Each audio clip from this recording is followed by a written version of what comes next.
बिल्कुल साफ सच बता रहा हूं। भारत और पाकिस्तान का मैच था क्रिकेट का सेमीफाइनल का, और हमारी शादी थी। तुमने पिताजी से कहा आज की शादी ना करिए, पूरा देश मैच देख रहा है, हमारी आप शादी कर रहे हो। नहीं माने, कर दी। भारत और पाकिस्तान का सेमीफाइनल मैच, हमारी शादी। हमारे कुछ कानपुर के दोस्त हमारी बारात में डांस कर रहे थे, कान में मोबाइल लगा के भारत पाकिस्तान सेमीफाइनल मैच की कमेंट्री भी सुन रहे थे। दोनों काम एक साथ करे, बारात में डांस कर रहे, कान में मोबाइल लगा कमेंट्री सुन रहे। हम दूल्हे के पेट में सजे थे, घोड़ी के ऊपर बैठे थे। जैसे बारात घर पहुंचने वाले थे, एक लड़का घूम के हमारी तरफ चिल्लाया, बोला छक्का। हम डर गए साहब। हमने कहा कहां छक्का? कहने लगा विराट कोहली ने मारा है। तो हमने कहा कोहली ने मारा तो हमारी तरफ क्यों देख रहे हो? शादी के पहले दिन छक्का कह रहे हो, देख के हमको। हमने कहा अब की मारे तो हमारी तरफ ना देखना। मोदी जी ने कहा कि आत्मनिर्भर बनो, आत्मनिर्भर बनो। तो मेरे कानपुर का एक बच्चा आत्मनिर्भर बन गया। सबसे ज्यादा अगर असर कहीं हुआ पूरे हिंदुस्तान में तो कानपुर में हुआ। मोदी जी ने कहा आत्मनिर्भर बनो, तो एक लड़के ने प्रिंसिपल को फोन किया रात में 2:30 बजे। कहने लगा गुरु जी प्रणाम, आप हमारी चिंता मत कीजिए, मेरे जीवन के लिए आप निश्चिंत हो जाइए। आप कहते थे आत्मनिर्भर बनो, आपकी बात का फर्क नहीं पड़ा। जिस दिन से मोदी जी ने कहा आत्मनिर्भर बनो, मैं सुधर गया हूं, मैं आत्मनिर्भर बन गया हूं। तो प्रिंसिपल साहब ने कहा एक तो तू रात में 2:30 बजे फोन कर रहा है, तूने ऐसा क्या शुरू कर दिया कि आत्मनिर्भर बन गया? तो उसने कहा गुरुजी हमने आपके 5 साल के लड़के को उठा लिया है, कल 10 लाख रुपए भिजवा देना, नहीं तो उसको हम निपटा देंगे। ताली जोरदार बजाइए एक बार आप लोग। तो साहब हमारे उत्तर प्रदेश के लोग ऐसे ही आत्मनिर्भर बनते हैं। विचित्र देश है हमारा, विचित्र शहर है हमारा साहब। सही बता रहा हूं मैं आपको। हमने जीवन का एक बार सबसे बड़ा पाप कर दिया। शशि भैया ने हमको एक देवास में कभी सम्मेलन में बुलाया। जब मैं कानपुर लौटा तो मेरी घड़ी खराब। तो चेयरमैन साहब हमने जीवन का सबसे बड़ा पाप यह किया कि कानपुर वाले लड़के से टाइम पूछ लिया। हमने कहा गुरु टाइम क्या हो रहा है? तो हमसे कह रहा है ऐसा तुरंत निकल लो, टाइम बहुत खराब है और तुम्हारा टाइम भी खराब हो जाएगा, हमारे मुंह बिल्कुल मत लगना। तो हमने कहा यार टाइम ना बताओ तो ये तो बता दो तुम्हारा मूड क्यों खराब है? तो कहने लगा हमने एक लड़की से कहा कि बड़ी कमजोर हो गई है, कुछ खाया कर, वो हमारा 50,000 रुपए खा गई।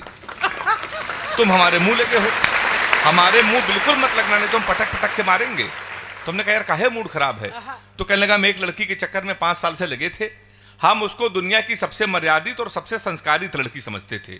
हम समझते थे ये हमसे प्यार करती है, ये हमसे प्यार, और हम इससे प्यार करते हैं। तो हमने कहा इसमें हुआ क्या? तो कहने लगे हमारे नगर निगम का चुनाव चल रहा है, उसको मिल गई है पार्षद की टिकट और पूरे शहर में होल्डिंग लगी है युवा दिलों की धड़कन पुष्पा पाल। तुम साले हमसे टाइम पूछ रहे हो? लोग तो नारा लगा रहे हैं मोहर मारो तान के पुष्पा को पहचान के। और कल एक लड़का कान में नारा लगा रहा था लैया बड़ी करारी है, पुष्पा पाल हमारी है। तो हमारे साथ उत्तर प्रदेश इस तरीके का है, अद्भुत लोग हैं हमारे साथ हैं। अभी वीर रस की बहुत अच्छी अच्छी कविता हमारा राम बदावर पढ़कर गया। वो बता रहा था कि वो डिग्रियों को फाड़ दें, हम लोग गुलाम नहीं मालिक बनेंगे।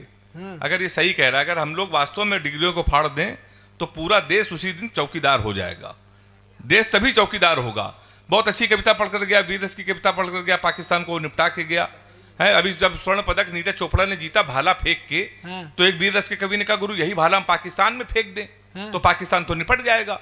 हमने कहा नहीं, ये हिंदुस्तान की बेइज्जती है। पाकिस्तान इतना बड़ा और भाला इतना बड़ा। मैंने 4 लाइन से पाकिस्तान को निपटा दिया है। अगर वो निपट गया हो तो दोनों हाथ उठा के ताली बजा के बताना कि एक हाथ का कभी भी पाकिस्तान को निपटा सकता है। हमने कहा कपड़े जिस पे टंगते हैं वो कीली फेंक के मारेंगे, कपड़े जिस पे टंगते हैं वो कीली फेंक के मारेंगे, कसी हुई ना मिल पाई तो ढीली फेंक के मारेंगे। जो भाला फेंका नीरज ने वो चीन की खातिर रखा है, पाकिस्तान तुमको तो हम तीली फेंक के मारेंगे। हाँ ऐसे सुन लीजिएगा। तो हम लोग पाकिस्तान को साहब ऐसे निपटा देते हैं। पाकिस्तान की बात हो रही थी, इमरान खान जब 370 हटी तो इमरान खान ने कहा इस पर हम इंटरफेयर करेंगे, मध्यस्थता। तुमने कहा यार इस काम के लिए मोदी जी हैं, तुम्हारी क्या जरूरत? तो मैंने चेयरमैन साहब 4 लाइन में इमरान खान को भी निपटा दिया, वो भी निपट गया हो तो फिर आप फिर ताली बजाइएगा। हमने कहा इमरान ज्यादा बोलोगे तो तुम्हारी दस्तार चली जाएगी, सर की पगड़ी। हमने कहा इमरान ज्यादा बोलोगे तो तुम्हारी दस्तार चली जाएगी, गोली चली इधर तो उस पार चली जाएगी। हमारे घर के मसले में तुम अम्मा ना बनो, अमित शाह को भेजेंगे तुम्हारी सरकार चली जाएगी। वाह! तो साहब हम लोग इस तरह से निपटा देते हैं पाकिस्तान को। तो मैं 10-5 मिनट आपके बीच में रहूंगा, प्यार मोहब्बत की बात बिल्कुल नहीं करूंगा। उसके लिए भी अनुश्री जी आई थी, सपना सोनी जी आएंगी। मैं उत्तर प्रदेश का रहने वाला हूं, मैंने कभी प्यार नहीं किया। योगी जी की सरकार वहां पर है। जब योगी जी की सरकार नहीं थी तो 10-12 गर्लफ्रेंड मेरे पास में थी। योगी जी जिस दिन मुख्यमंत्री बने हमने सबसे पहले सबसे राखी बंधवाया। क्योंकि यूपी पुलिस ने अगर सबसे ज्यादा कुटाई किसी की तो वहां के मजनूओं की। तो मैंने 4 लाइन लिखी कि मैं प्यार मोहब्बत क्यों नहीं करता हूं, मजा आ जाए तो आप ताली बजाना। हमने कहा एक फूल तुझे देने के लिए सस्ते में ले लिया, एक फूल तुझे देने के लिए सस्ते में ले लिया, देखे ना कोई इसलिए बस्ते में ले लिया, फूल तुझे देने को निकले थे जाने मन, पर बजरंग दल वालों ने उसे रस्ते में ले लिया। तो मैं प्यार मोहब्बत साहब बहुत दूर लेता हूं। अच्छा, दूर इसलिए भी लेता हूं, लड़कियों की बीमारी होती है। आप किसी लड़की को गौर से देख लो तो इतना उटपटांग जवाब देती हैं।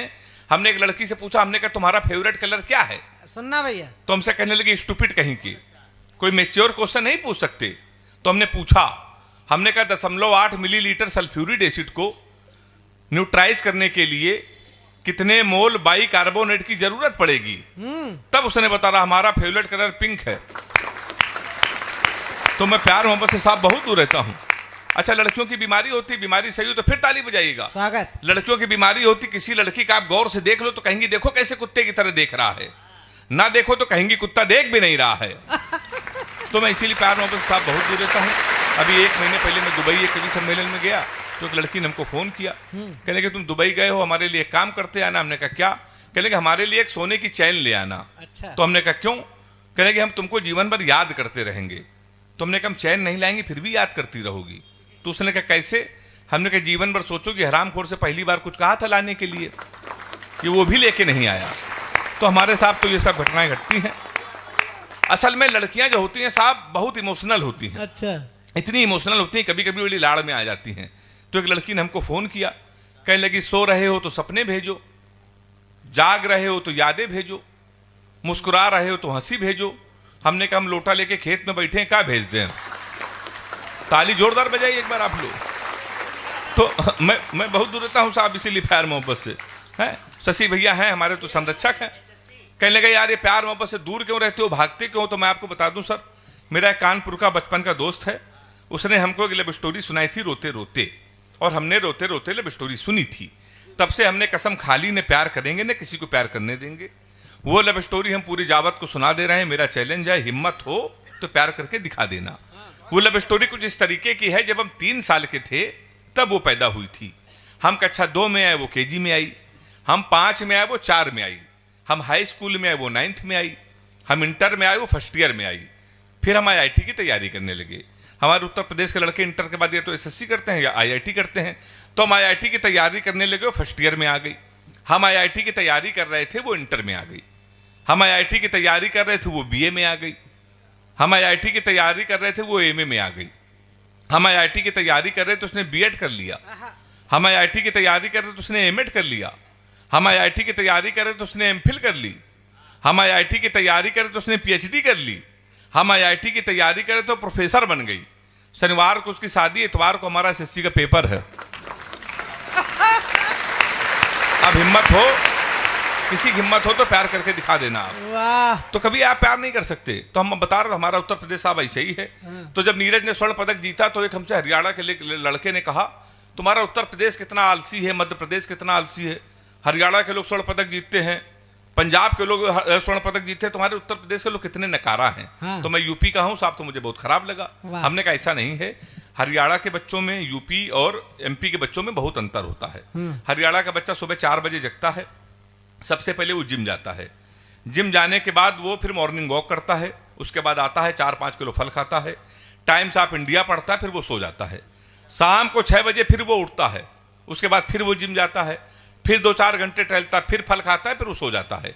कुल मिला के हरियाणा और पंजाब के बच्चे एक दिन में 3-4 घंटे जिम, 3-4 घंटे वॉक करते हैं। हमारे MP के लड़के और UP के लड़के सुबह 9:30 बजे सो के उठते हैं, वो भी तब जब उनका बाप उनको लतियाता है। और उसके पहले वो सबसे पहले जाता है घर के नजदीक पुलिस चौकी, दरोगा के साथ एक सेल्फी लेता है और फेसबुक में पोस्ट करता है। नए चौकी इंचार्ज राम किशोर कनौजिया भाई साहब का सानिध्य प्राप्त हुआ।